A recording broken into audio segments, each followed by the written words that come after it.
Frank J. Avella with the Contending. Patrick Ball plays the complicated Dr. Frank Langden on the Smash Max series The Pit, and his performance is most definitely Emmy worthy. Welcome, Patrick. Thanks, Frank. Thanks for having me. So, Patrick, you just started previews for Hamlet, right? I did. I'm seeing all your playbills up behind you. Are you a big theater guy? I am a big theater guy. I've seen everything this season, with one exception. Love to hear it. Love to hear it. Yeah, yeah, it's been a great season on Broadway. It really has. It really has. It really Yeah. has. So tell me a little. It Hitchcocking noir take on Hamlet. Is that true? It is. I'm sure you're familiar with Robert O'Hara Yes. and his body of work. For those out there that are not familiar, Robert O'Hara is directing our production of Hamlet, and he is, in my opinion, one of the great auteurs of the theater world today. I saw his Slave play, and I Yes. saw his adaptation of or his approach to Raisin in the Sun at the public 2 years ago, and I was absolutely blown away with both of them. So whenever the opportunity came along to do his attack on Hamlet in LA, set in LA, um, I leapt at it, and luckily, I was very lucky to have my family over at the Pit and John Wells and Scott Gemmell and Noah Wiley. They were really supportive and really were committed to finding a way to make this work because I'm going to be doing both at the same time for a month. Yeah. Um, but I'm having an absolute blast. I can only imagine it must be a really crazy time because now you're also in the Emmy conversation. How does that feel? Uh, I'm I'm so grateful to be so at work right now because I have no idea what to make of an Emmy conversation. I don't know what to do with that. That is just very foreign information. But luckily, I have to stay in the moment and stay focused on the task at hand because there are 400 people out there, and if I'm not in the moment, they're going to let me know. So yeah, I don't know. I think that's good. That sounds good, but I have no idea what to do with it. It is good. It is good. So tell me a little bit about your journey from sending out self tapes to actually landing this role. Well, it was, yeah, it was a long journey. It was hundreds, if not thousands, of self-tapes long. I uh, I moved to New York in 2012, and I, spent 5, 6 years in New York auditioning, coming close on things, it not working, and then sort of about a year into that process, my agents started sending me in for theater, and then I started booking theater, and then I spent um, probably half that time on the road. Um, Doing plays, doing some great plays, doing Tennessee Williams and Arthur Miller and Pinter and and learning about what it felt like to carry a story. Hmm. Um, and I got to do it in some great cities all across the U.S. I got to be in, everywhere from the Berkshires to San Diego to DC to St. Louis to sort of all over. And then it became kind of clear to me that there was a ceiling over my head as far as like what sort of opportunities were going to be made available to me now that I had become this regional theater actor. Hmm. So I decided to back up, and I was a college dropout, but I figured out through a mentor of mine that Yale School of Drama did not require an undergrad. They would take professional credits in lieu of a degree. And so I auditioned for one school. I auditioned for Yale. I got in. I survived the pandemic um, Hmm. at Yale, and then I graduated in 2022. And then I did a play at the Old Globe, a new play, and then a new play by Moises Kaufman in Miami. And then the pit happened, and my life changed. It's amazing. That's Yeah. amazing. Yeah, and I have to tell you, I really like Langdon. I think he's super flawed, but I think he's a really good committed doctor, and he could have come off as an asshole, but you give him just enough nuance. Yeah, no, yeah. I love it, and I love these sort of characters.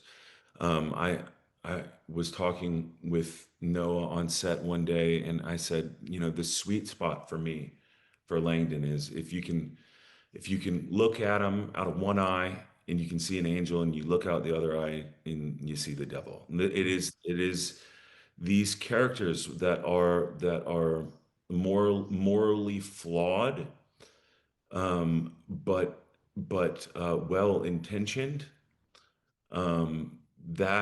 That is the closest thing to life as I've observed it. Most of us are flawed and trying to do our best, and that is really the story that I think I was trying to tell, and I think Scott, the showrunner, was trying to tell.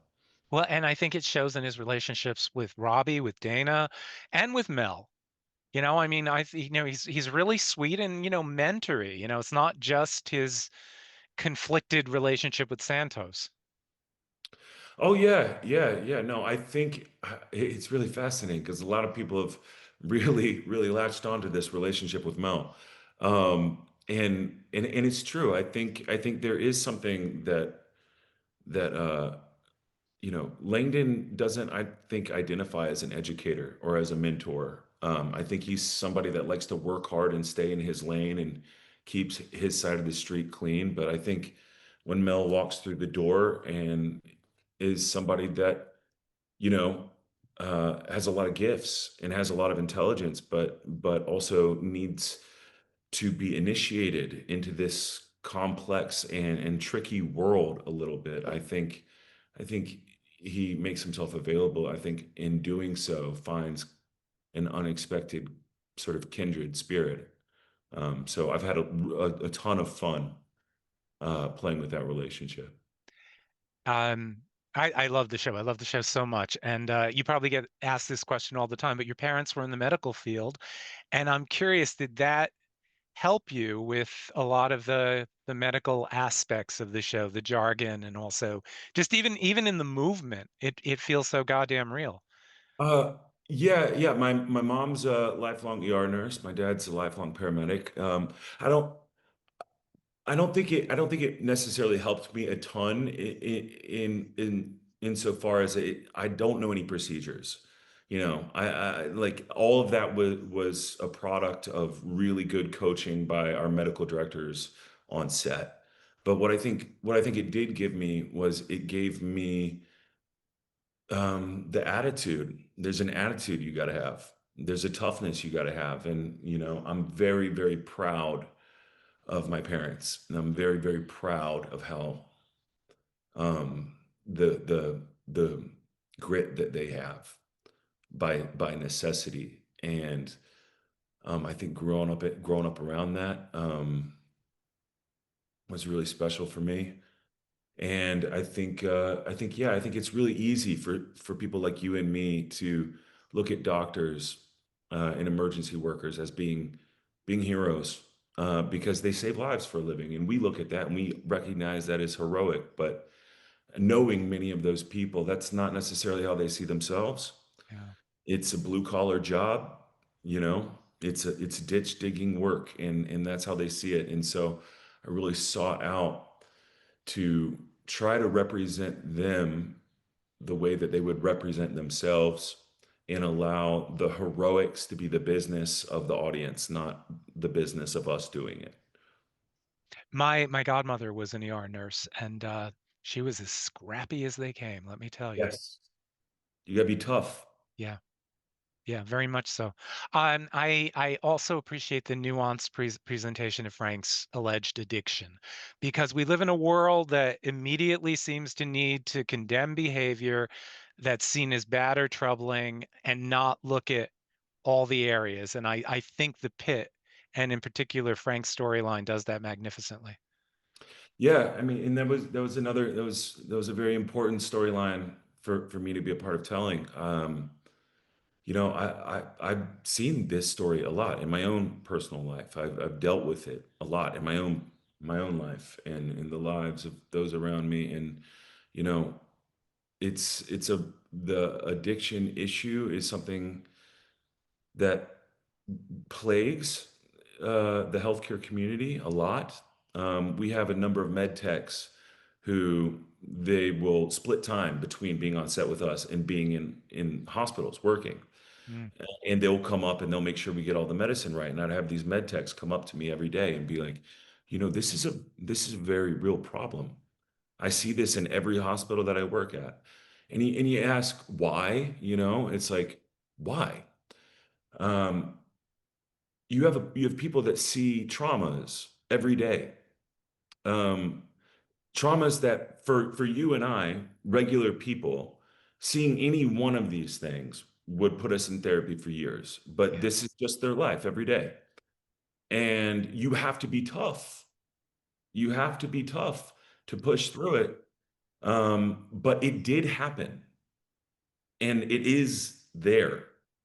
And so people often can fall into a trap of self-medicating in one way or another, and so to be responsible for telling that story with nuance and compassion was something we took very seriously, and I hope that we were successful at, because the last thing I would want is to send them up or demonize anybody that may be struggling with addiction.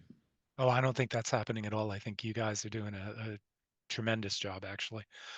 Um, so do you get rehearsal time, or is it just camera rehearsal and then bam, you're in it?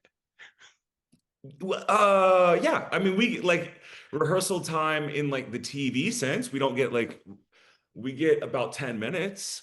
We'll have the medical director come in, and they've got their whole game plan. They've got it all mapped out. They sat down the night before, and it's like almost like a football coach. They're like, you're going to hand this prop here, you're going to hand this prop here, you're going to stick this tube down that thing.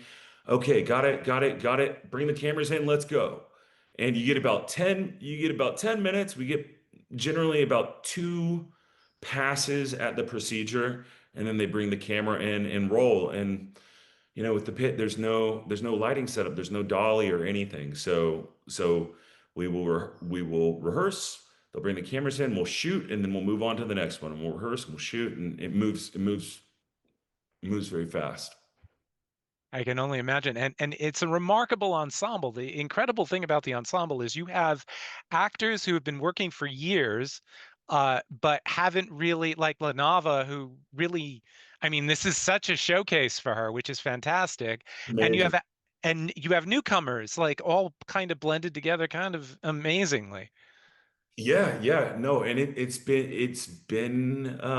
really cool because, like you said, yeah, we have a lot of people that this is an entirely new experience, and we've been able to go through that sort of together and under the care of some just unbelievable pros Mm. in Catherine Lanasa and Noah Wiley and in Scott and John, and in the system that John Wells has built, the culture that he and Noah have created on set is truly the product of them having learned over their entire lives how to do television at a high level. And so the culture that is created is a very strong and collaborative and generous and safe and fun culture. And so it makes a great home for those of us that, this could have very, very much been spiraled out by this moment.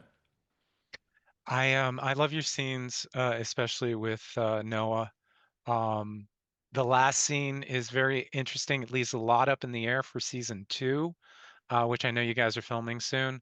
Uh, how have been those intense scenes with him? What has that been like? I love it. I love it. Noah he's just an incredible mentor, and he's become an incredible friend, and he is a hell of a scene partner. And so when we got to the big finale, the big firing episode in 9, you know, it's great. It's a dance, and he is completely bought in, and whatever I throw at him, he catches and he throws back, and it really does. It feels like acting class, you know. It feels like in a weird way, it feels very very simple and just, Mm. it doesn't like it just feels like two guys in scene study class just going at it, and it's amazing.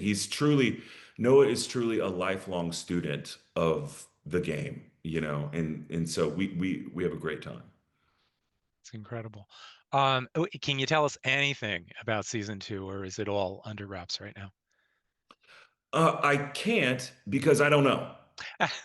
You know as much as I know. Okay. You know as much as I know.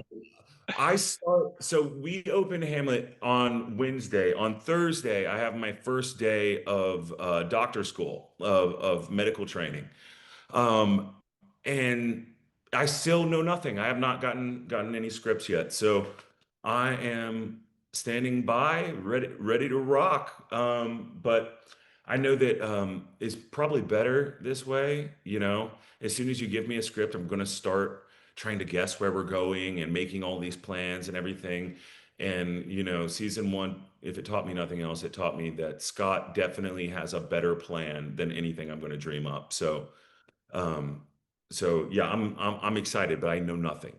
It astonishes me how you, as an actor, are going to be able to give the Hamlet performance, this 3 hour play in the evening, and be able to work on a script during the day and then also film. I'm a writer, I've directed, but I could never do that.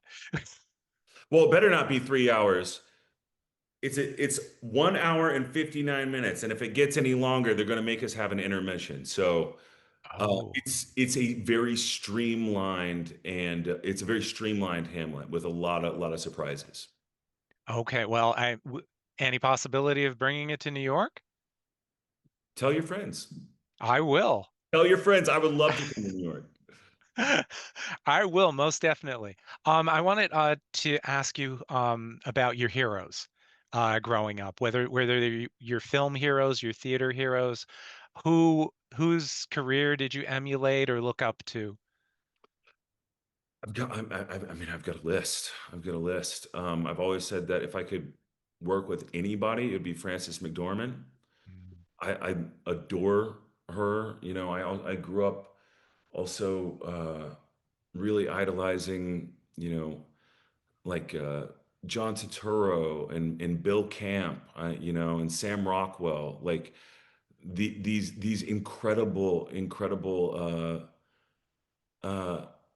actors that really bring a sense of messiness and sense of play to everything that they do. That just they feel alive when they walk on screen. And I guess even one of my first heroes was Jack Nicholson in Ah, One Flew Over a Cuckoo's Nest. That performance in One Flew Over a Cuckoo's Nest was one of the things that made me want to become an actor. And then I got to be on set with Brad Dourif because ah. he came on and played Fiona's dad, which was amazing. It was an amazing full circle moment. That's incredible, and I have to be only because you brought it up. I have to tell you, my parents allowed me to watch Cuckoo's Nest when I was a little boy, and I had no idea what I was seeing, but I knew I was seeing something brilliant, and it's the movie that changed my life, actually. Oh man, same. Wow. I'll end with asking you about working in the mediums because we want to see you in film as well. If you're looking ahead to Patrick Ball, I don't know, in the next 5 years, do you see yourself bouncing between all three? I hope to. I hope to. Um, I've never done it. I've never done a feature film.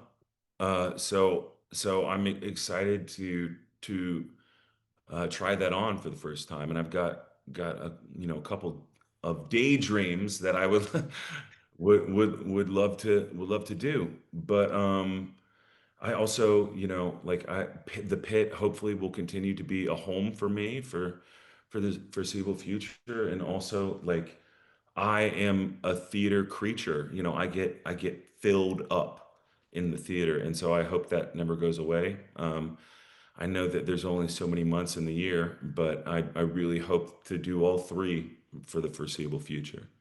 I'm curious because I'm here in New York. Did you start out pounding that pavement like in the whole off arena, or was it more regional?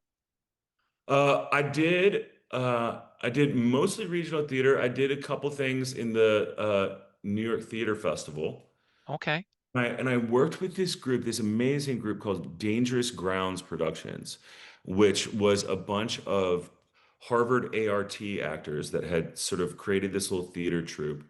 And we would do these mixed media installations of like great art films. Like we did Solaris by Tarkovsky, and we took over a like burnt out apartment building out on the Upper West Side, and we had the audience sit on the first floor, and the three floors above we turned into this space station. We had four live streaming cameras following us throughout the space station, and the audience is watching all four vantage points projected on four walls. And so I did a bunch of like experimental sort of stuff like that. And then I did more of like the sort of timeless classics outside of New York. Wow. Interesting. And I'm sorry I never got to see you on stage, but I'm sure I will soon. Listen, Patrick, I just want to thank you for spending the time and thank you for this role and this performance. I think it's fantastic. Thanks, Frank. Thanks so much for having me. Absolutely. Have a great day. Thank you.